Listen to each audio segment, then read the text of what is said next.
There are hundreds of diets out there, and if you can stick to them, then there's hundreds of diets out there which work, which can help you lose weight, some help you lose fat, some help you even get fitter.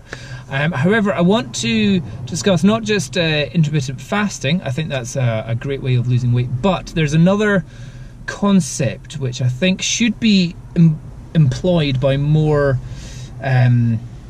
fitness individuals that are teaching their clients, and that is the concept of intermittent dieting.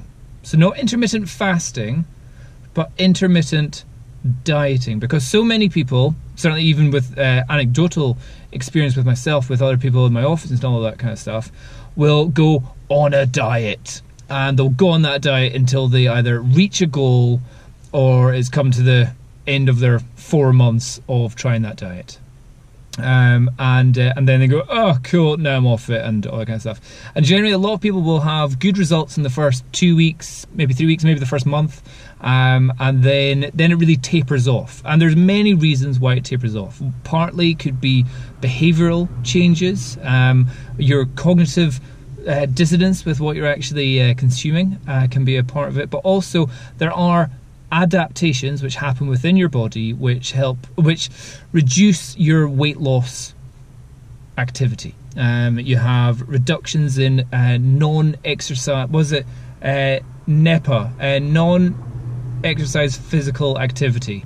You have your adaptive thermogenesis, so your body will just use less. So your metabolism may actually slow down when doing diets. Certainly calorie restriction diets for a long period of time, that can definitely happen. So here's the concept of intermittent dieting. If you think fasting is too difficult, if you can't just not eat for a day or 24 hours, then there is another idea where you can do intermittent dieting, and that's where 1 week you go, I'm on a diet. I'm going to be very clean with what I'm eating. I'm going to make sure I'm tracking all my macros, tracking all my calories, making sure I don't overindulge, restricting any bags of peanuts or the chocolate bar after dinner, and you're like, I'm going to stay strict on it. But having that concept of doing it for a week, then I'm off for maybe not a whole week afterwards, but maybe say like for 4 days afterwards, I can stop thinking about my diet. And then I'll do another week of dieting.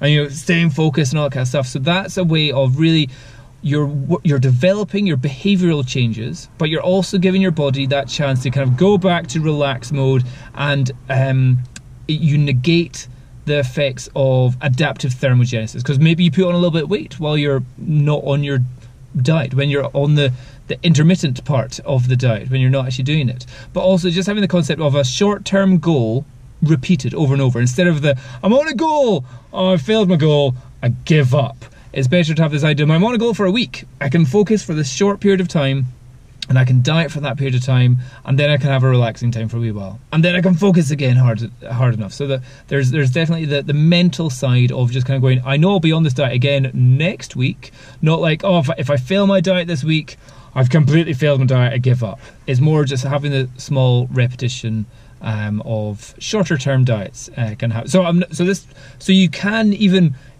intersperse intermittent fasting within an intermittent diet protocol as well, if that's how you want to do it. And there's effects of intermittent exercise as well. Well, there is also the high intensity interval training. No.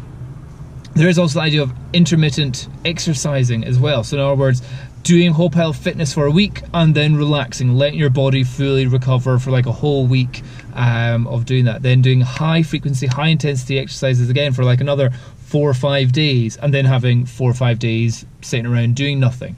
There are concepts of just like period, like generally through human evolution, through human existence, there are definitely stages where people have had to develop, I've got to have lots of energy, oh, I've got to have no food, oh, I've got to have calorie restriction, oh, I've got loads of food, let's eat loads of stuff. So again, just our modern life of 3 meals a day, waking up every day, going to the same job, sitting at the same desk, sitting in the same car, in the same traffic, is such a bizarre concept in terms of evolution that we're just like, this our bodies are like, what do we do here?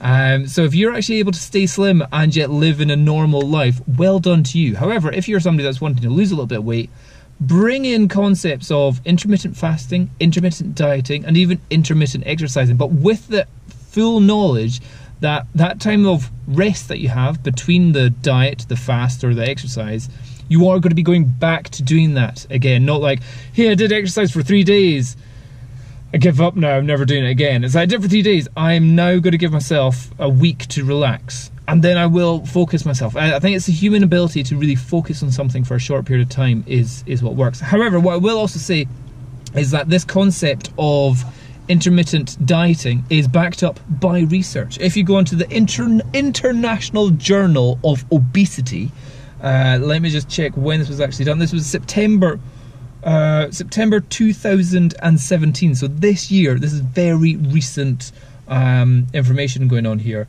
And what these people are doing, they've got a technical word here, well, an anagram here, matador. Minimizing adaptive thermogenesis and deactivating obesity rebound is what their research was about.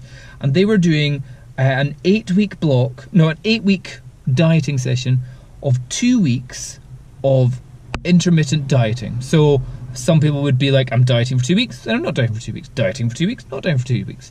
And they had another group, we were just constantly dieting. And they found that the people that did the intermittent dieting had fantastic results. I'm not going to read them because you can read them yourself, but I'll put a link to this down below in the description if you want to have a look at that.